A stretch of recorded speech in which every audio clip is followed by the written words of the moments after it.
Hey everyone, and welcome back to another video. And in this video, I'm going to show you how to turn off notifications for a device on the Kasa app. Now, this video is going to be particularly useful for individuals. Let's say that you want to go ahead and turn off notifications for a certain camera.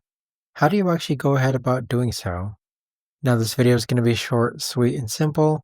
There's not going to be a lot of steps involved. So in order to do this, let's first hop onto the Kasa app. Next, click on the device which you want to go ahead and turn off notifications for. Then click on the gear icon on the upper right hand corner. Next, we're going to go ahead and scroll down.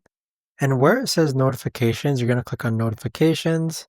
And this is where you could actually go ahead and turn on or off notifications for your Kasa camera. But there you have it, guys. That right there is the best and easiest way that I know of to actually go ahead about doing this.